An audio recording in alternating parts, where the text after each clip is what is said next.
کیا آپ جانتے ہیں روح زمین پہ ایک ایسا بھی سفر ہوا ہے جس کی مثال دنیا میں ڈھونڈے سے نہیں ملتی۔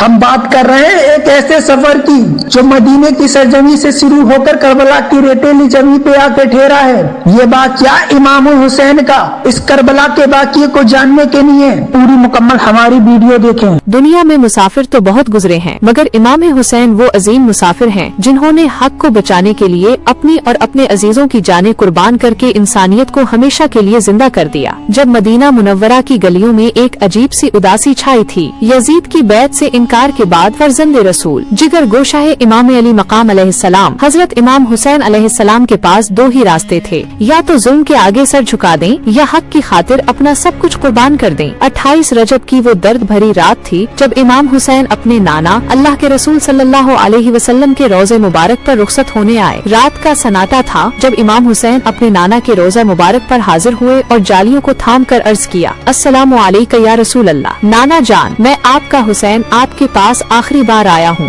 آپ کا شہر چھوڑ کر جا رہا ہوں۔ اس کے بعد امام حسین بی بی فاطمہ اور بھائی امام حسن کی قبر سے رخصت ہوئے اور اپنے والد امام علی مقام کو یاد کرتے ہوئے قافلے کے ساتھ روانہ ہو گئے۔ آپ کی سسکیاں مدینہ کی فضاؤں میں گونج رہی تھیں۔ اپنے معصوم بچوں اور پردہ نشین بہنوں کے ساتھ جب آپ مدینہ سے روانہ ہوئے تو وہ منظر دیکھ کر پتھروں کے دل بھی پگھل رہے تھے۔ یہ اس پاک گھر سے جدائی تھی جہاں آپ کا بچپن رسول اللہ صلی اللہ علیہ وسلم کے کندھوں پر گزرا تھا۔ مدینہ کی گلیوں سے نکلتے ہوئے ہر حسینی کی آنکھ نم تھی، کیونکہ وہ جانتے تھے کہ یہ قافلہ اب کبھی لوٹ کر نہیں آئے گا۔ حضرت امام حسین علیہ السلام کا قافلہ مکہ پہنچا تو 4 ماہ قیام رہا۔ پوری دنیا سے لوگ حج کے لیے آ رہے تھے، لیکن امام کو خبر ملی کہ یزید کے قاتل احرام کی چادروں میں تلواریں چھپا کر آئے ہیں تاکہ کعبے کے پاس خون بہایا جائے۔ آپ نے سوچا کہ میں اس پاک گھر کی حرمت پر آنچ نہیں آنے دوں گا۔ چنانچہ 8 ذوالحجہ کو جب لوگ منیز کی طرف جا رہے تھے، آپ نے حج کو عمرہ میں بدلا اور کوفہ کی طرف رخ کیا۔ لوگ حیران تھے، مگر امام جانتے تھے کہ اب سجدہ بچانے کے لیے سر دینے کا وقت آ گیا ہے۔ مکہ سے کربلا تک کے طویل سفر میں آپ نے کئی مقامات پر پڑاؤ ڈالا۔ جب آپ مقام ذو حسن پر پہنچے تو یزیدی فوج کا ایک بڑا لشکر جس کی قیادت جناب حر بن یزید ریاحی کر رہے تھے، راستہ روکنے کے لیے آ پہنچا۔ حر کا لشکر پیاس سے نڈھال تھا۔ حضرت امام حسین علیہ السلام نے اپنے حصے کا پانی دشمنوں اور ان کے گھوڑوں کو پلا کر انسانیت کی وہ عظیم مثال قائم کی جو تاریخ میں دوبارہ نہیں ملتی۔ پانی پینے کے بعد حر نے عرض کیا، اے فرزند رسول، میں آپ کو گرفتار کرنے پر مامور ہوں۔ آپ نے نہایت جلال سے جواب دیا،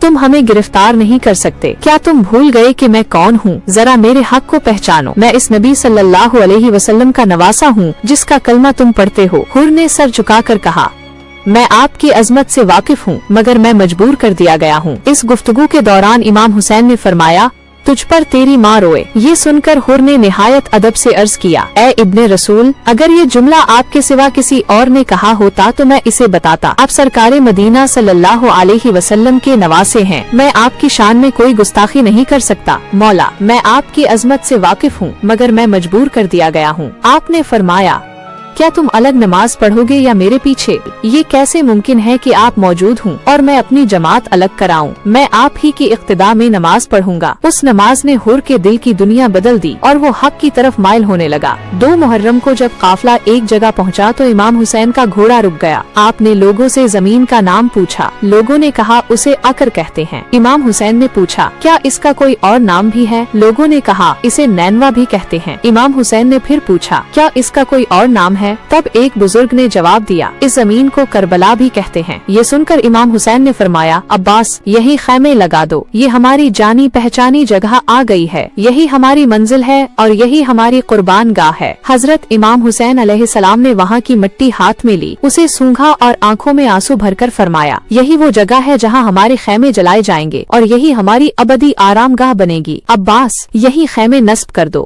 7 محرم کو آل محمد صلی اللہ علیہ وسلم پر پانی بند کر دیا گیا۔ 3 دن کی پیاس، تپتی ریت اور چھوٹے بچوں کا رونا۔ 9 محرم کی رات امام نے چراغ بجھا کر فرمایا، جو جانا چاہتا ہے چلا جائے، دشمن صرف میرا خون چاہتا ہے۔ مگر بہتر جانثاروں نے عرض کیا، ہم آپ پر 1000 بار قربان ہونا سعادت سمجھتے ہیں۔ وہ رات تلاوت قرآن اور اللہ سے لو لگانے کی رات تھی۔ اس محرم کا سورج طلوع ہوا تو ایک طرف 30,000 کا لشکر جرار تھا اور دوسری طرف صرف بہتر نفوس قدسیہ۔